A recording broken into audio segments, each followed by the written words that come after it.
श्री कृष्ण।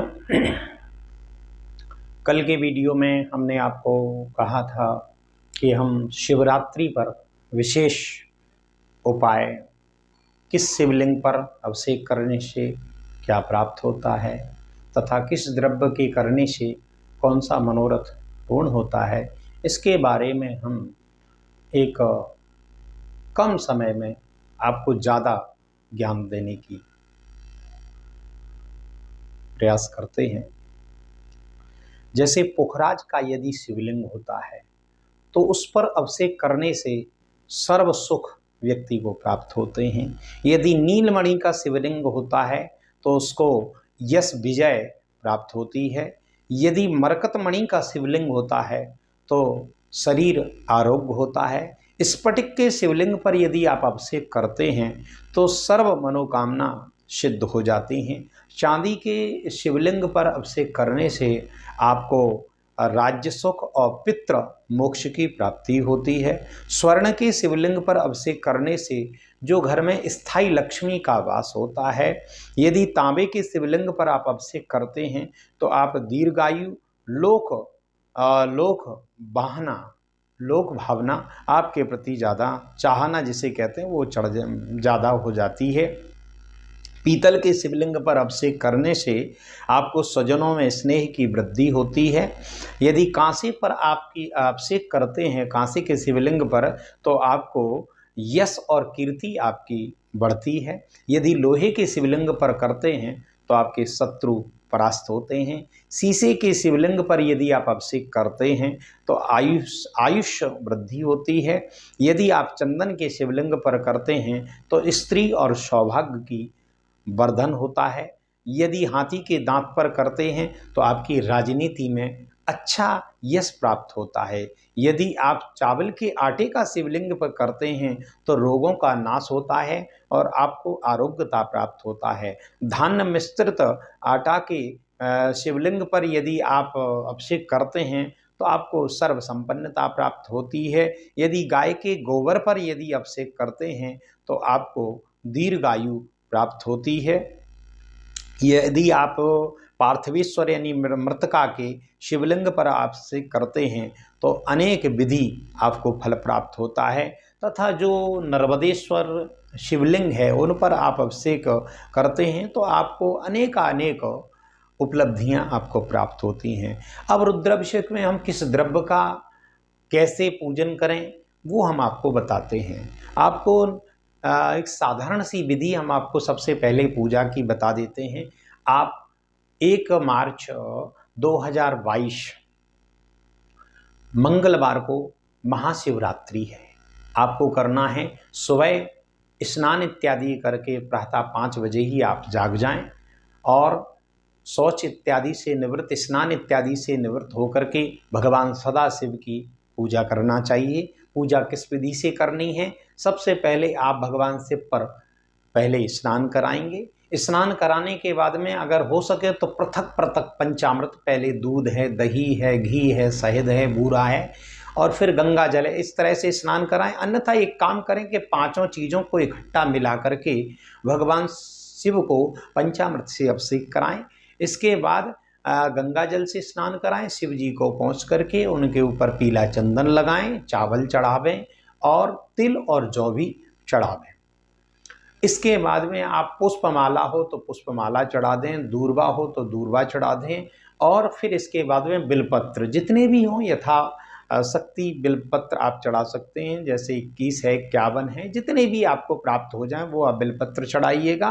बिलपत्र के बाद बिल्व फल हो तो बिल्व फल चढ़ाइएगा। बेल के फल, जैसे बेर का फल है वो चढ़ाना चाहिए। समी पत्र है वो चढ़ाना चाहिए। भांग धतूरा इत्यादि वह चढ़ाना चाहिए। इसके बाद में आपको मिठाई का भोग लगाना चाहिए। मिठाई में अगर हलवा बना करके आप ले जाते हैं तो वो आप लगाइएगा। और इसके बाद में आप जो है जा करके मुखवासार्थ उनके लिए पान के पत्ते, लौंग इलायची इत्यादि वो चढ़ाएंगे, दक्षिणा चढ़ाएंगे। इसके बाद आप आरती करेंगे और भगवान सदाशिव का आप पंचाक्षर मंत्र ओम नमः शिवाय इसका कम से कम आप 108 बार जाप करें। ऐसे इसके बाद आप आरती करें, ऐसे आप पूजन करेंगे। इसके बाद शामकालीन भी आपको आरती करना है, अगर हो सके तो रात्रि में, क्योंकि शिव और रात्रि क्यों, क्योंकि वो शिव जी की जो रात्रि है वो कल्याण कारक हो जाती है। जैसे नवरात्रि, तो 9 रात्रि में आप यदि कहीं रात्रि में पूजा करते हैं तो देवी जी बहुत अच्छी तरह से प्रसन्न होते हैं। जो लोग सिद्धियां प्राप्त करते हैं वो रात्रि में पूजा करते हैं। उसी प्रकार भगवान शिव का भी 4 विधि से, जैसे हमारे फल होते हैं धर्म अर्थ काम मोक्ष, उसी प्रकार से भगवान सदाशिव के 4 पहर के 4 अभिषेक होते हैं। आपका पहले 8 बजे से प्रारंभ हुआ, आपने 10 बजे तक कर लिया, इसके बाद फिर पुनः दूसरा चरण हुआ, फिर तीसरा हुआ, ऐसे सुबह तक 4 चरण के 4 पहर के 4 अभिषेक हो जाते हैं। अब आपको हम बताते हैं किस द्रव्य को करने से क्या फल प्राप्त होता है। जैसे आपको जो है जाकर के जल से आप अभिषेक करते हैं तो आपको वृष्टि आदि, वृष्टि है, अगर अधिक वृष्टि होती है तो उसकी जो है जाकर के समन होता है, व्याधियां शांत होती हैं।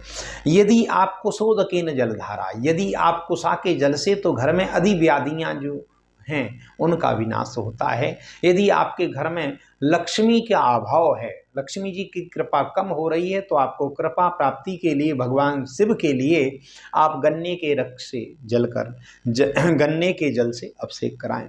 यदि आपके बच्चे की बुद्धि जड़ है तो आपको इच्छु यानी आपको शर्करा मिश्रित जल से अभिषेक करना चाहिए। यदि आपका शत्रु आपको तकलीफ पहुंचा रहा है, बार बार आपको हानि पहुंचा रहा है, तो आपके लिए सरसों के तेल से अभिषेक करना चाहिए। यदि आपको लगता है कि मैं राजनीति में बहुत बड़ा पद प्रतिष्ठा प्राप्त कर दूं, तो उस व्यक्ति के लिए भगवान शिव के लिए घी से अभिषेक करना चाहिए।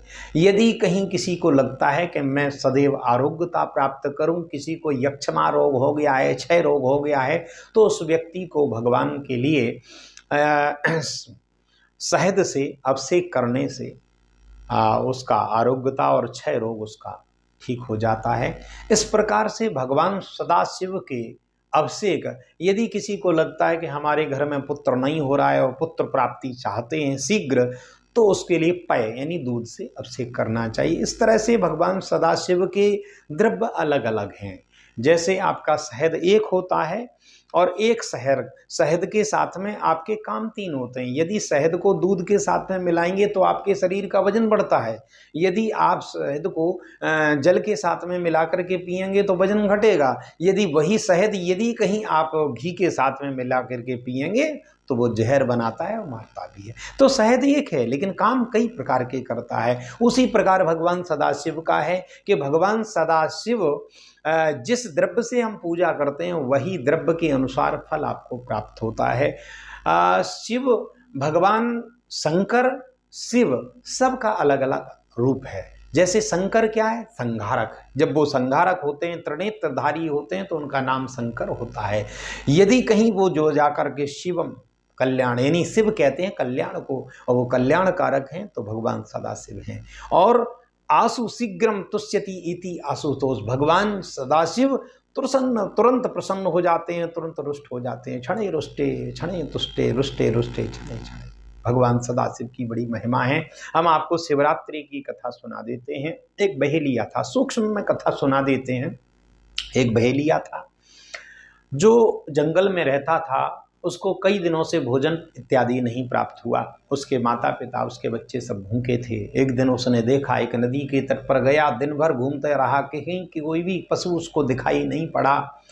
जब उसको शिकार दिखाई नहीं पड़ा तो एक बिल्व पत्र के वृक्ष पर जा करके वह चढ़ गया। सोचने लगा मेरे माता पिता का क्या होगा, बच्चों का क्या होगा और उनका कैसे भरण पोषण होगा। यही विचार कर रहा था कि देखा कि उसने सामने से मृगी आ रही। उसने जाकर के तुरंत से बाण जैसे ही चलाया है तो बिल्व पत्र जो था वो टूट करके नीचे शिवलिंग था उन पर गिर गया। उस बहेलिया को नहीं मालूम था कि भगवान शंकर की पूजा है या शंकर जी, वो नहीं जानकारी थी।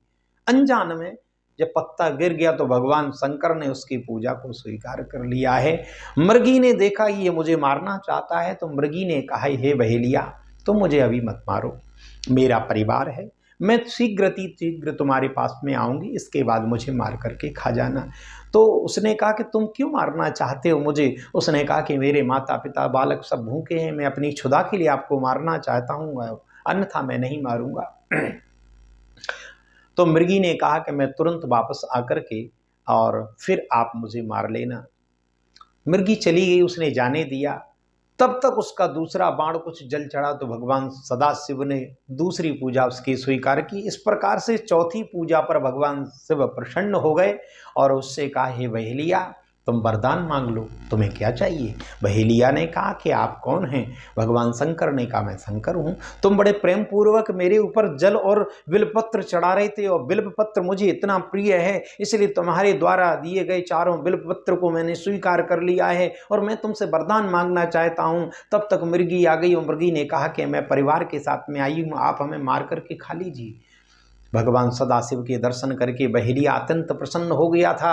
उसने कहा, देवी मैं धन्य हो गया हूँ, आज तुम्हारे कारण भगवान सदाशिव के मुझे दर्शन हो गए, उन मृगियों का भी कल्याण हुआ। और बहेलिया से भगवान सदाशिव ने कहा कि जाओ, तुम श्रृंगवीरपुर के राजा होगे और तुम्हें प्रभु श्री राम का दिव्य दर्शन प्राप्त होगा, उनकी सेवा शुश्रूषा प्राप्त हो गई। और भगवान वही वनवास के समय जब पहुँचे थे तो जो जाकर के वही गुहू, जो बहेलिया था, गुहू बना था, उसने भगवान श्री राम की सेवा करके उन्हें के धाम की प्राप्ति हुई थी। भगवान शंकर बड़े ही शीघ्र प्रसन्न होने वाले। एक कथा बड़ी प्रचलित है, आप लोगों ने शायद सुनी होगी। एक बार एक चोर था, चोरी करने के लिए गया, जब कहीं किसी के समय नहीं मिला, मौका नहीं मिला चोरी करने का, तो उसने देखा कि मैं अब क्या करूंगा। तो एक मंदिर दिखाई पड़ा, मंदिर में बड़ा घंटा था, उसी घंटा को चुराने के लिए शिवलिंग पर चढ़ गया। वो जैसे ही चढ़ा शंकर जी प्रकट हो गए। शंकर जी ने कहा, बेटा वरदान मांगो, तुम्हें क्या चाहिए? वो डर गया, उसने कहा, प्रभु गलती हो गई मुझसे, मैंने आप अपराध कर दिया, मैं ये सब पेट भरण के लिए कर रहा था। भगवान शंकर ने कहा कि नहीं नहीं, कोई बात नहीं, तुमने कोई अपराध नहीं किया, मैं तुमसे अत्यंत प्रसन्न हूँ, शंकर हूँ, बेटा वरदान मांगो, क्या चाहिए? तो कहने लगा, प्रभु मैंने तो अपराध किया कि मैं आपके ऊपर अपने पैर रख करके चढ़ गया और आप प्रसन्न हो गए। तो शंकर जी ने कहा, देख वत्स, सब लोग आते हैं, संसार के लोग कुछ न कुछ टुकड़े कभी कुछ तोड़ करके चढ़ाते हैं, लेकिन तूने अपना पूरा शरीर हमारे ऊपर समर्पित कर दिया है, बेटा वरदान मांगो। तो भगवान इतने शीघ्र प्रसन्न होने वाले हैं, बृकासुर नाम के दैत्य पर इतने जल्दी प्रसन्न हो गए, जिसका नाम आप वस्तुतः भस्मासुर नाम से जानते होंगे। उसका नाम बृकासुर शकुनी का बेटा था। ये महाभारत वाले शकुनी नहीं, एक दैत्य था शकुनी। तो भगवान शंकर अत्यंत शीघ्र प्रसन्न होते हैं। तो हम आप लोगों से ये निवेदन करते हैं कि 1 मार्च मंगलवार को जो शिवरात्रि है, आप लोग बड़े प्रेम पूर्वक जो विधि हमने बताई है उस प्रकार से आप सुनेंगे और पूजा करेंगे तो भगवान सदा शिव शंकर आपकी मनोकामना अवश्य पूरा करेंगे। इस प्रकार से हम आपको ये शिवरात्रि विशेष रूप से हमने ये अंक बनाया है। थोड़ा विस्तारित है, ज़्यादा विस्तारित नहीं किया है, लेकिन थोड़ा सा विस्तारित है। आप लोग श्रवण करिएगा और अपने जितने भी इष्ट मित्र प्रेमी जन हैं सबको ये शेयर और लाइक करिएगा और हमारे कमेंट बॉक्स में कुछ न कुछ आप लिखते रहिएगा, ताकि हमें ये पता लगेगा कि आपको कितना अच्छा हमारा वीडियो लग रहा है, हमारा प्रयास कैसा रह रहा है।